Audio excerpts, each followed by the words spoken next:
Señor Jesús, tú eres el Rey de Gloria. Y en esta noche confesamos tu señorío sobre nuestras vidas, sobre nuestra familia. Jesucristo, tú eres el Rey de Gloria. Tú eres el Rey de Gloria. Alzaos, oh puertas, para que entre el Rey de la Gloria.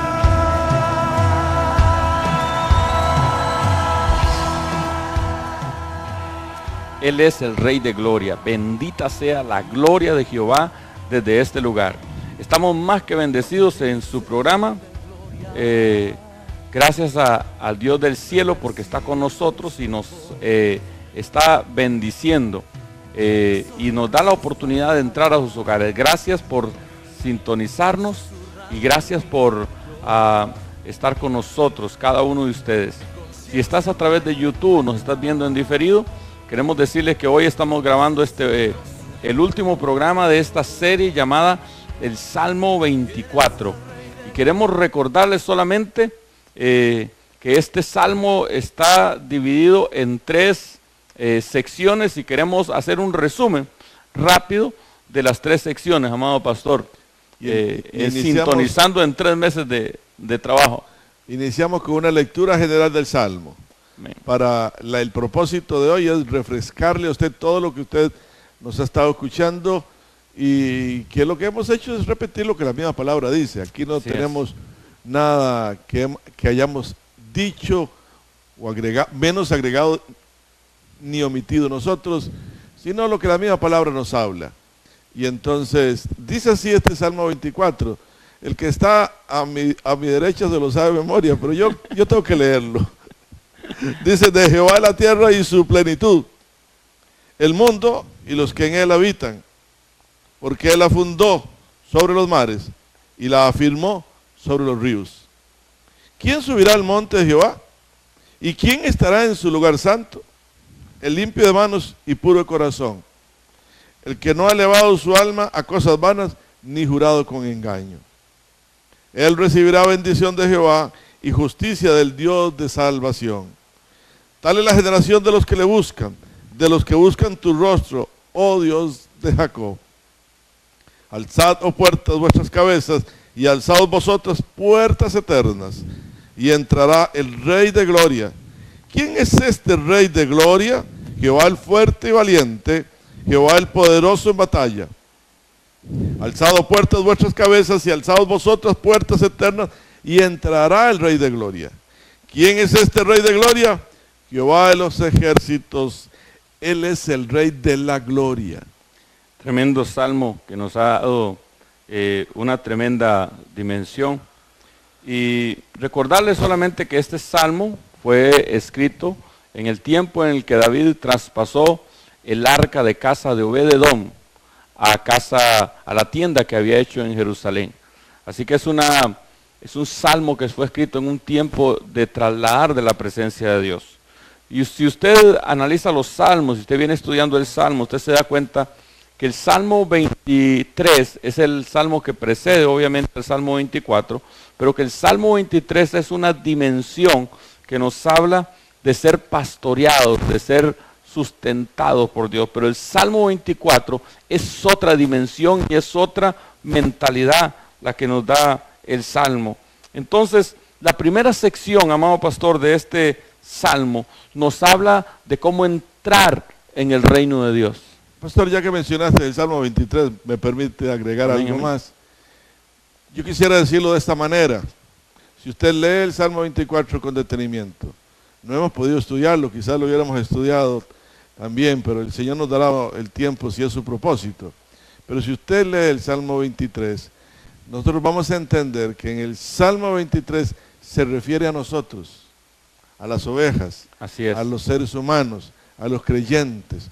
Y es que el Salmo 23 se centra en la lucha, en los abatimientos, en los retos, en las dificultades Jehová es mi pastor, nada me faltará. Y empieza está relacionado a las necesidades a de la las oveja. necesidades de la vida diaria. Y lo que quise intervenir es para decirle lo siguiente, amado y amada, si usted es de la Iglesia de Cristo, dimensione establezca estas dos dimensiones. La Iglesia de Cristo vive en el Salmo 23, queriendo ser pastoreado, queriendo recibir pastos nuevos, queriendo que el Señor lo consuele, queriendo que el Señor lo conforte, lo alivie.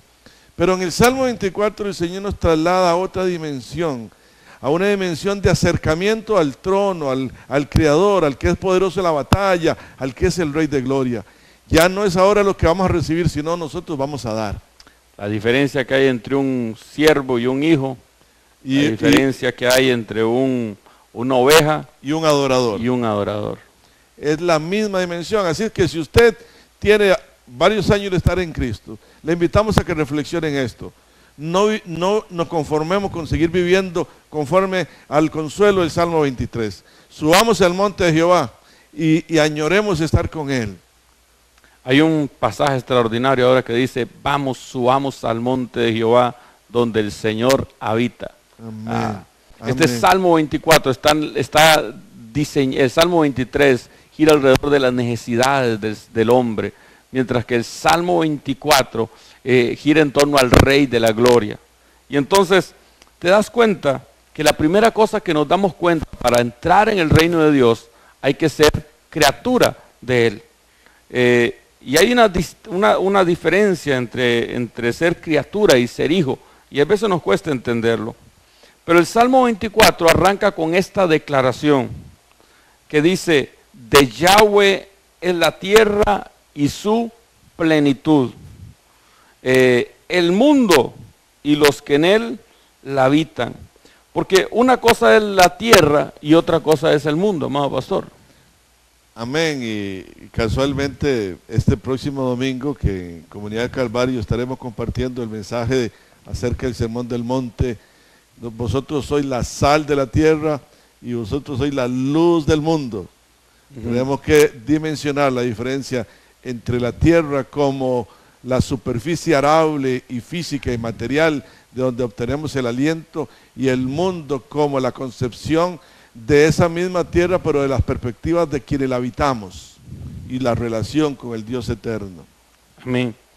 Y entonces vemos que este salmo va a presentar ahí en esa sección que tiene que ver con entrar al reino, va a presentar al rey como un creador, porque dice, de Jehová es la tierra y su plenitud, el mundo y los que están en él habitan. Eso es una declaración de propiedad.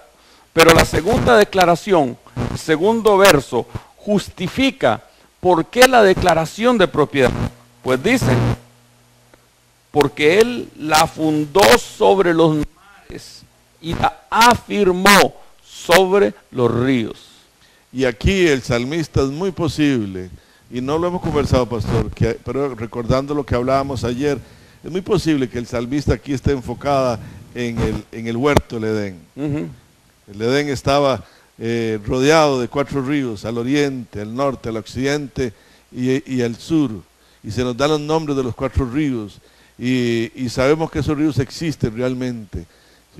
Y entonces es muy probable que cuando el salmista esté inspirado por el Espíritu de Dios, esté como concentrado en esa creación original donde el hombre fue puesto en un domo perfecto, bajo un domo perfecto, bajo una cúpula perfecta.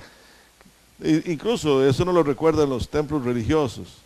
Todos quieren tener una cúpula, y si usted lo ve, por ejemplo en las sinagogas, en Roma y en las mezquitas, la característica de esos templos es una cúpula, porque realmente cuando nosotros vemos el Edén y el huerto del Edén creado dentro de un mundo mucho mayor que estaba dominado por el reino del mal, entonces nos damos cuenta que esa es la impresión que se nos transmite, una cúpula dentro de la cual estaba el hombre perfectamente rodeado por ríos. Así es, porque ves que dice, de Jehová es la tierra, que está hablando del globo terráqueo, pero también habla el mundo, que es la tierra habitada, porque no es todo el sistema terráqueo es habitado. Y luego dice, porque Él la fundó sobre los mares. ¿Por qué sobre los mares? Porque Génesis 1:1 dice que en el principio creó Dios los cielos y la tierra, que la tierra estaba desordenada y vacía, y que el Espíritu de Dios se movía sobre la faz de las aguas. Es decir, que el planeta estaba cubierto por un solo mar. No habían 7, como dicen ahora. Bueno, ahora no había Atlántico, no había Pacífico, solo había un mar. Una sola fuente y una sola unidad de aguas. Una sola cantidad de agua, y Dios lo que hizo fue separó. Y interesante lo que me dices, amado pastor, porque sí, Él afirmó sobre los ríos, pues creó un huerto rodeado con cercas naturales, con barreras naturales, y marca la división de ese huerto. Amén, ¿verdad? amén, amén. Y entonces, después de esto, entonces empieza a desafiarnos a nosotros, pero nos dice, ojo, eso es lo que nos dice el salmista. Si usted quiere subir al monte, entienda que el monte es de Jehová, porque lo hizo. No crea como Luzbel, subiré a lo alto y al lado del trono de Dios estableceré mi trono. No. Nosotros sabemos que somos creados.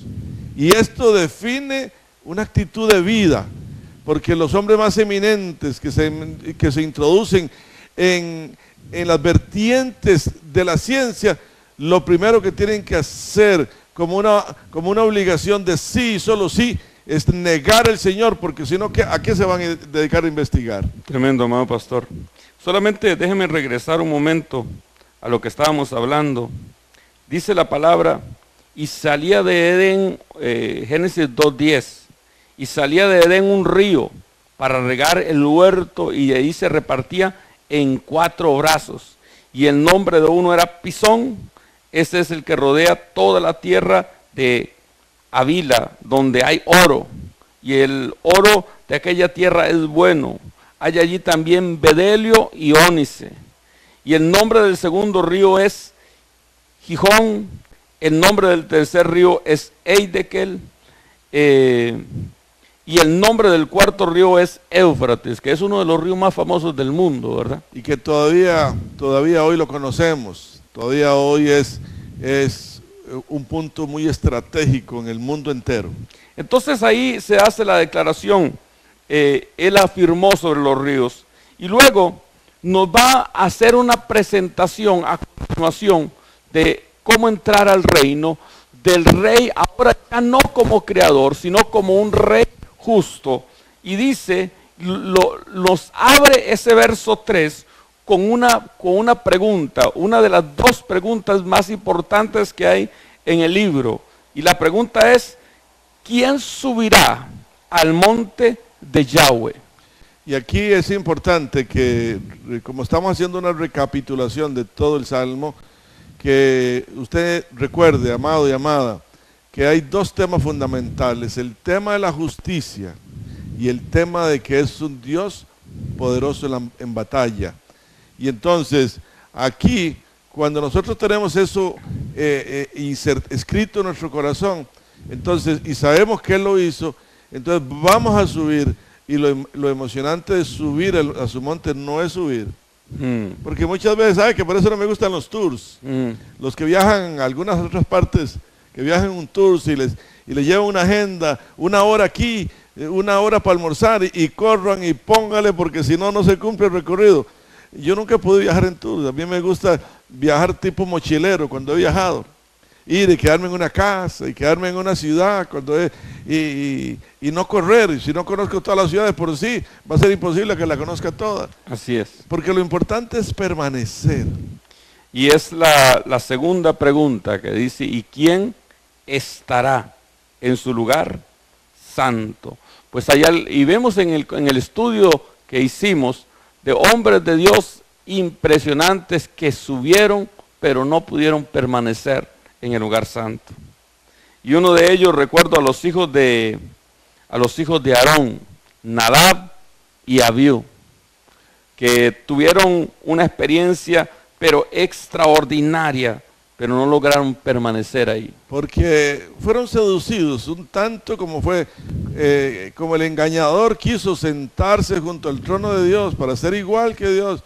Estos dos quisieron ofrecerle sacrificio a Yahweh a su manera. Y entonces la palabra dice que ofrecieron fuego extraño. Y hubo una consecuencia. Ese Dios amoroso envió fuego del cielo.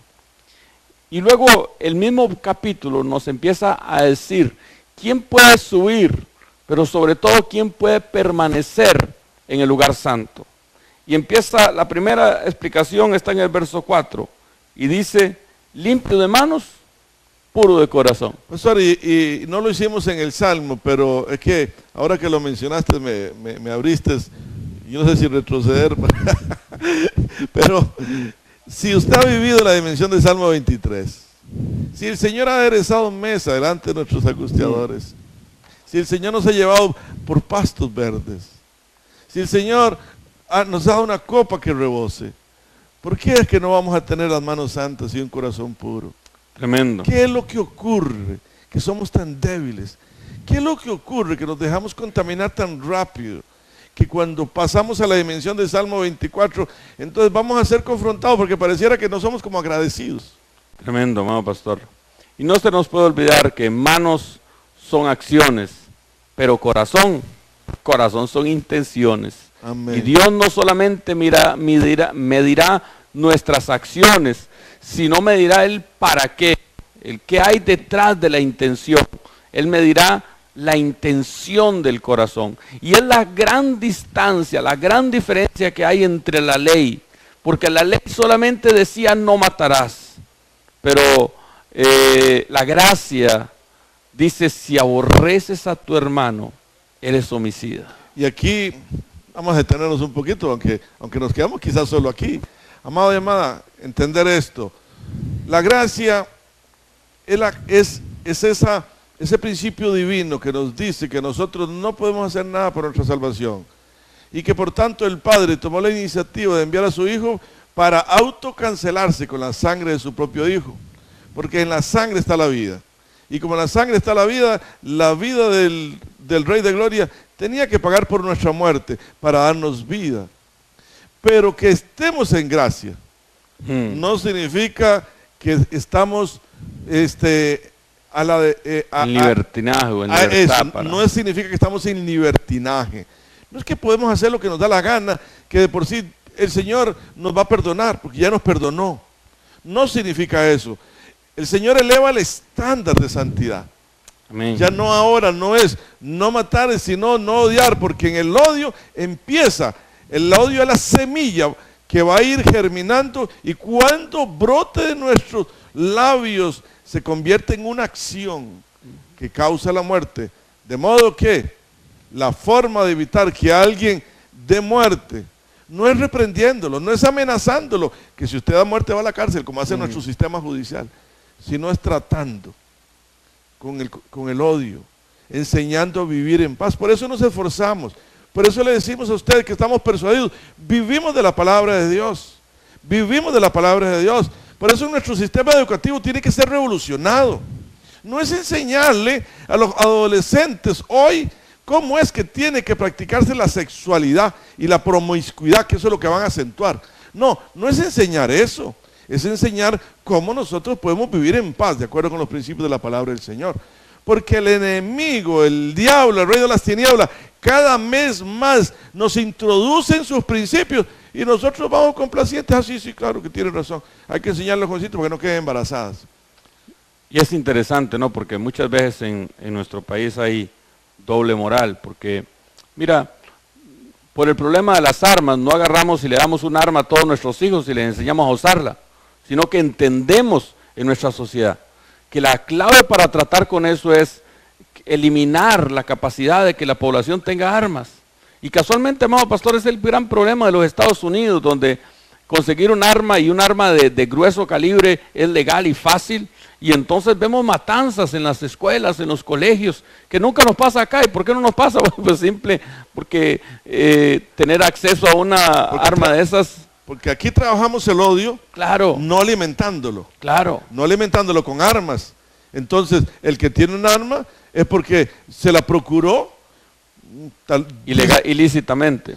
y aunque lo haga legalmente, en el fondo, porque en algún momento hemos prestado servicios para que las personas escriban armas, pero en el fondo las personas es una afición que es como fuera del dominio, es un impulso más que una seguridad. Pero no puedes ir a escribir una AK-47 aunque quieras. No, O sea, eso no. puedes ir a No. escribir una de esas, de un revólver o... De defensa Sí, personal. exacto. Pero lo que queremos decirle es cómo la sociedad costarricense ha atacado el odio, no dando armas. Claro.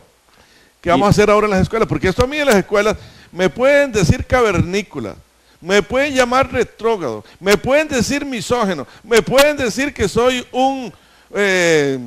¿cómo es que le dicen ahora los que supuestamente tienen odios raciales? Ahora eso es, vamos a ver, bueno, ahorita nos acordamos. Pero nos pueden decir ese concepto, pero estamos seguros que la palabra de Dios es la que tiene el estándar de la ética y de la moral para la sana convivencia de los seres humanos.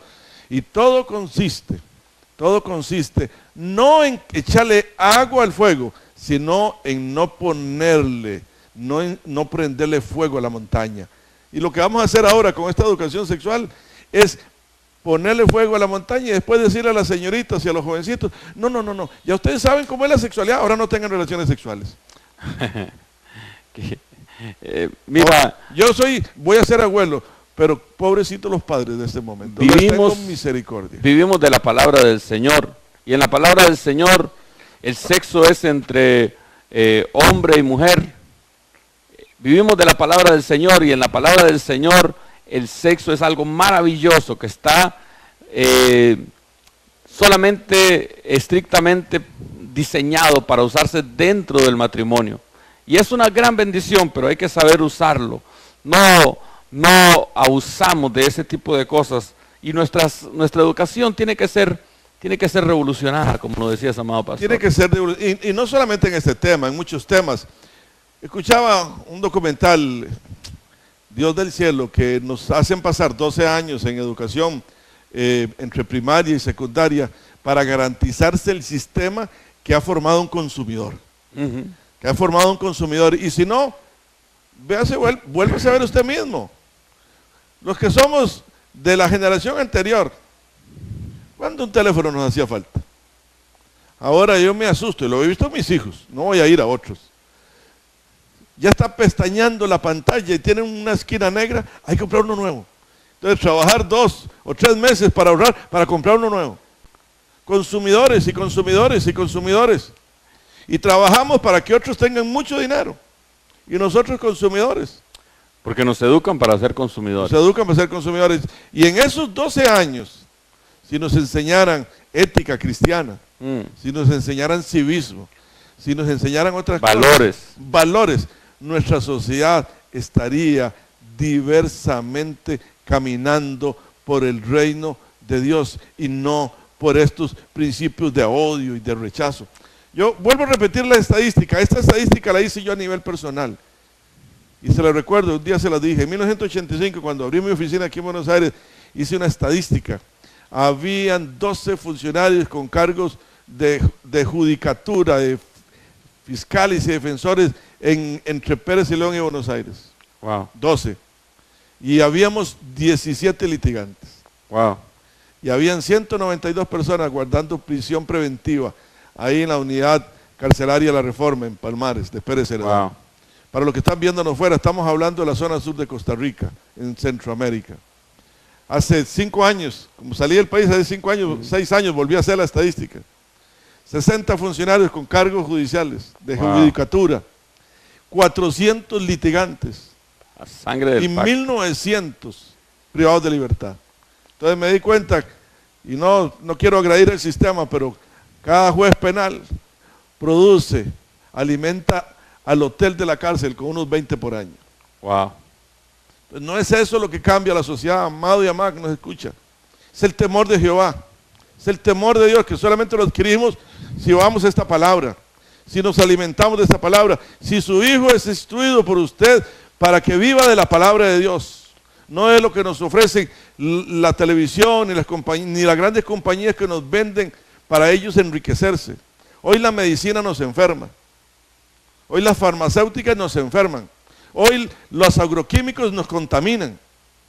Por todos lados nos están capturando y nosotros estamos muy confiados, muy confiados. Entonces, cuando el Salmo habla,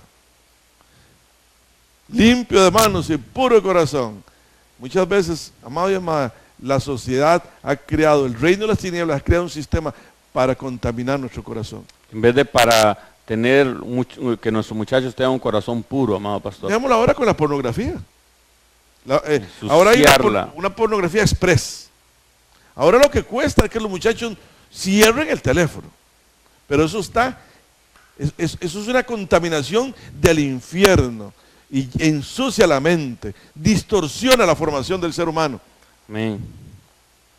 Y entonces vemos que el Salmo empieza a involucrar cosas. Primero, manos. Segundo, corazón. Luego, dice, el que no ha elevado su alma a cosas vanas. Y esta vez quiero decirlo claro. Cuando el Salmo dice, el que no ha elevado su alma a cosas vanas, está hablando de idolatría.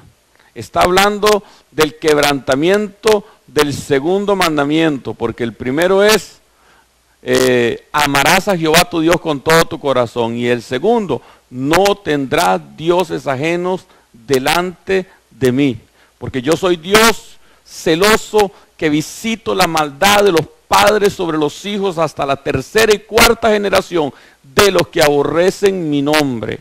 Y es necesario decir, cuando hablamos de idolatría, que no nos referimos solamente a imágenes de madera y de yeso y de hierro, que no oyen, no hablan y no caminan, sino que nos referimos en esa ética novotestamentaria que es superior que al Antiguo Testamento, nos referimos a la avaricia.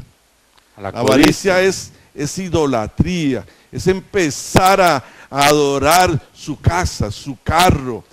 Yo no sé cuánto lo harán, yo no quiero juzgar, pero yo miro muchas personas que le dedican horas a acariciar las latas de un vehículo. La sangre de Cristo. Yo con costo me encaramo en esa, pastor. A mí me reprende el barro de cada vez que lo... Y yo no sé si es que estoy bloqueado mentalmente, pero no quiero vivir del vehículo, sino que me transporte para llevar y anunciar este evangelio. Es que solamente son un instrumento que usamos para servir. Y no estoy criticando que lo hacen, es hermoso ver los carros bien limpios. Lo que pasa es que son cuestiones muy de lo profundo del alma. Así es.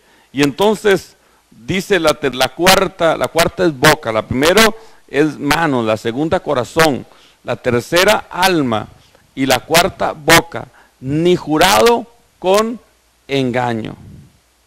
Y esa parte, amado pastor, es interesantísima, porque debemos de orar a nuestro Padre para que pongan guarda en nuestra boca, para tener temor de Jehová con lo que hablamos. La palabra dice que vuestro hablar sea sí, sí, no, no.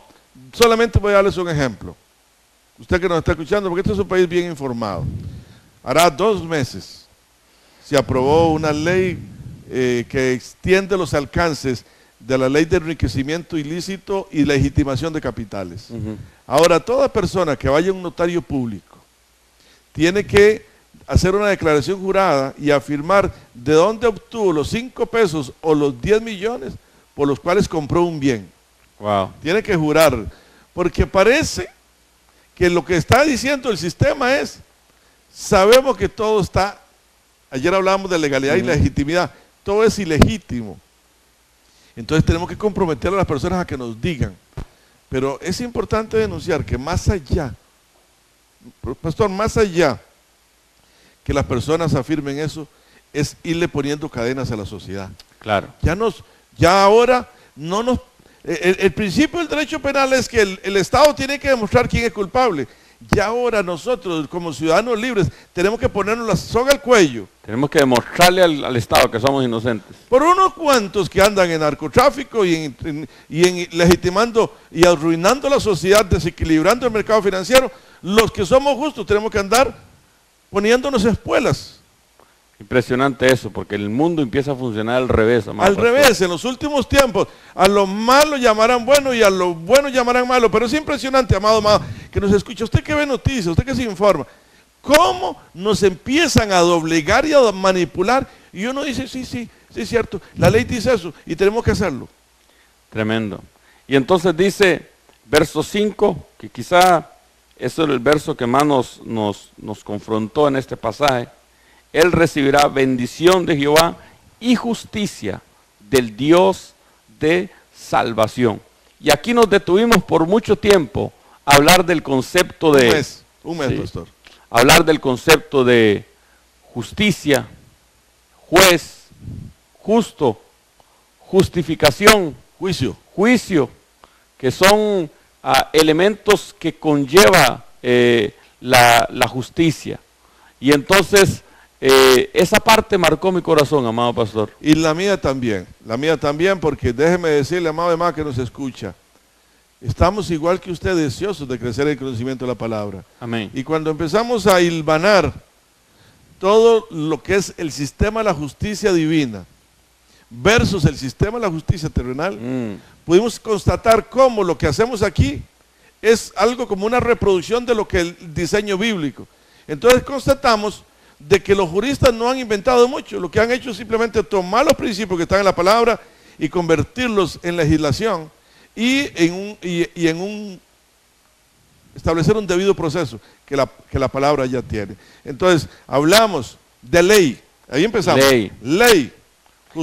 Es la base para que se pueda administrar justicia. Ley, justicia, juicio,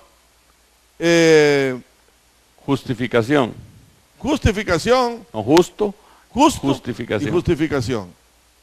Y entonces ahí nos detuvimos para poder entender que nosotros tenemos que tener claridad que muchas de las cosas que vivimos es porque estamos quebrantando la justicia de Dios. Y por eso concluimos, vivimos de la palabra de Dios. Amén. ¿Para qué? Para estar legitimados delante del trono de la gracia. Podemos ser como Pablo y como Pedro, como Pablo y Silas, estar en prisión, pero decir como Pablo, aunque yo esté preso, la palabra no está presa. Bendito sea el Señor. Y entonces, cuando vamos a prisión con un corazón y una conciencia limpia, algún propósito tiene el Señor de llevar a sus hijos y a sus siervos a ese lugar. Amén. Y entonces dice el pasaje... O de llevar, no, de permitir, perdón. Amén. Que no solamente recibirá justicia, sino también salvación. Y dice, tal es la generación de los que buscan tu rostro. Y ahí nos detuvimos bastante tiempo a mostrarles cómo debemos de buscar el rostro, no solamente las manos, porque vivimos en una generación donde de los padres lo que se busca es las manos, no el rostro del Padre. Y la bendición de todo hijo es el rostro de su Padre. Y allí Jacob, como el mismo Salmo lo menciona, nos dimensionó.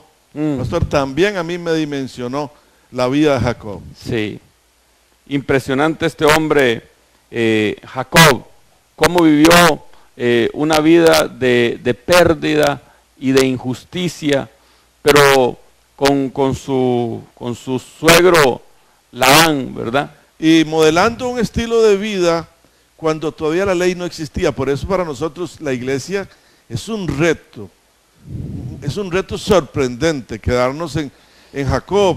Y no ingresamos nunca a la vida de José. Lo vamos a dejar para el próximo programa, cuando hablemos, si el Señor nos permite desarrollar la oración del Padre Nuestro, así, verso a verso y palabra a palabra. Quizás llegaremos al modelo de José. Pero Jacob nos conmovió, a mí me conmovió las entrañas, me llevó a otras dimensiones. ¿Cómo debemos nosotros estar, aunque nos hayan robado 10 veces? ¿Y cómo se presentaba a presentar a Labán? Se presentaba a presentar aquel lugar donde él había hecho el pacto con Dios, la ley, la promesa, y cómo le pedía a Dios que lo tiñera, que lo cambiara, que lo transformara. Y Dios empezó a tomar todas las ovejas que eran de su suegro y las puso en su mano. Y quizás de las mayores enseñanzas que Jacob nos da la palabra por medio de Jacob, es que cuando eso no había un juez, y no había un policía, no había un gobernador y no había un estado al cual recurrir. Pero él tenía que ir al única y directamente, pero gloria sea su nombre. al juez de toda la tierra. Al juez de toda la tierra. Y ahí se nos termina la segunda sección, que es la que está relacionada a entrar al reino, primero como un creador y luego como un rey de justicia. Por eso dice la palabra, mas busca primero el reino de Dios y su justicia, y todas las demás cosas os serán añadidas, porque allí entramos en el reino de Dios. Y cuando entramos en el reino de Dios, entonces empezamos a establecer el reino de Dios. Y para establecer el reino de Dios es necesario que sea el rey quien establezca su reino. Por eso el verso 7 dice, alzad vosotras puertas y alzad vosotras puertas eternas y entrará el rey de la gloria. Cuando el salmista nos habla de puertas, nos dimensiona a otro nivel. Y cuando hablamos de puertas, hablamos de movimiento de un lugar a otro. Y les decía que era como las puertas de un túnel, porque era una a un extremo y la otra al otro. Por ahí dice, alzaos, oh puertas, vuestras cabezas. Esas son las puertas que nosotros podemos abrir, las puertas de nuestra ciudad. Pero la otra eran las puertas eternas, las puertas del cielo, que solamente se van a mover cuando nosotros nos movemos. Por eso la palabra dice que las puertas del cielo están del lado nuestro. Amén. Jesús dice en Apocalipsis 3, creo que es verso 20, he aquí yo estoy a la puerta, toco. Y si queremos abrimos, y si no, no. Y entonces acá nos presenta la tercera dimensión, que es el Rey de Gloria, el Rey del universo, el establecimiento del reino. Y como presenta al Rey de Gloria, entonces pregunta, ¿quién es este Rey de Gloria? Y ahí se nos muestra una dimensión tan poderosa de guerra, que se empieza a decir Jehová, el fuerte, el valiente, y el Gibor, el poderoso en batalla. Y ahí empezamos a hablar de Josué, cuando tuvo una tremenda visita del general del cielo, el comandante en jefe de los escuadrones del Dios viviente. Tuvo una charla, una enseñanza, una encerrona de diseño militar con el comandante y jefe de las fuerzas de la tierra, aquí en el ejército de las fuerzas terrestres. Así que era imposible que después de la reunión el muro de Jericó permaneciera igual. Amén, amén. Y vuelve a decir el pasaje otra vez, alzaos, oh puertas, vuestras cabezas, y alzaos vosotras puertas eternas, y entrará el Rey de la gloria. Anunciándonos el salmista que el propósito de nuestra existencia es ver y habitar con el Rey de Gloria, tal como nos desafió al iniciar. Y vuelve a preguntar, ¿quién es este Rey de Gloria? Y esta vez responde, Yahweh de los ejércitos. Él es el Rey de la gloria. Y así fue como recorrimos a lo largo de 3 meses y medio, 5 días a la semana, con uno que otro día ahí que no se pudo hacer el programa, comentario del Salmo 24, y hoy que estamos terminando, honestamente nos damos cuenta que hubiésemos necesitado unas 2 o 3 semanas más. Pero eso solamente nos recuerda una verdad bíblica. La palabra de Dios es una fuente de agua de vida eterna inagotable. Inagotable. Eso es lo que nos recuerda. Sí. Así que bendecimos a Dios por esta dimensión que es el Salmo 24 y esperamos y vamos a orar para que cada uno de ustedes que nos ha seguido, y sé que hay gente que nos ha seguido programa a programa, porque han comentado, porque han hablado con nosotros, oramos para que el Rey de Gloria les dimensione y les permita alcanzar esta dimensión del establecimiento del reino, de un Dios poderoso, guerrero, que no puedes perder una batalla porque es imposible perder si Él está de nuestro lado. Recordarles que la fórmula cristocéntrica de ganar la batalla es empezar negándonos a nosotros mismos. Amén. Porque la mayor dificultad del creyente es subirse en un pedestal tan alto que toda la mente recibe frustraciones, porque no recibe respuesta a sus oraciones, porque las oraciones no son hechas conforme a la voluntad del Padre. Pedís y no recibís porque pedís mal, para gastar en vuestros deleites. Amén, amén. Así es que nos despedimos, amable teleaudiencia, amigos y amigas que nos ven aquí por medio de Nativa TV en Buenos Aires y los que nos ven por medio de las redes sociales, YouTube especialmente. Nos despedimos de este tiempo del Salmo 24. Cuando volveremos con el favor del Señor, con algún otro pasaje estratégico de la palabra de Dios, clave, estaremos buscándolo. Estamos pensando que quizá la oración del Padre Nuestro, no nos estamos comprometiendo, porque estamos orando para que el Señor nos guíe. Amén. Oramos, Padre, bendecimos la iglesia que nos ha seguido. Pedimos que la dimensión del Salmo 24 se apodere de sus corazones, de sus mentes y de sus vidas. Y que te puedan conocer como Creador, que te puedan conocer como Rey justo y que te puedan vivir en una vida de justicia y que te puedan conocer en una dimensión de guerra y de guerrero como tú lo eres. Padre, Rey de gloria, te bendecimos, te exaltamos y decimos, Rey del universo, te bendecimos y nos regocijamos en tu presencia, porque tú eres un Dios bueno y porque para siempre es tu misericordia. ¿Recuerdas aquel pasaje, amado pastor, de Génesis 28, que hay una bendición que compartimos 28, varias 14. Veces? Así que nos gustaría despedirnos con esta bendición. A ver si era 28:14, me parece, pero... Creo que sí.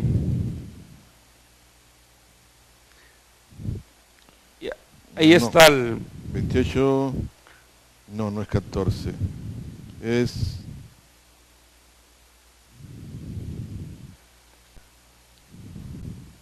Es la bendición que le dan a Rebeca, creo.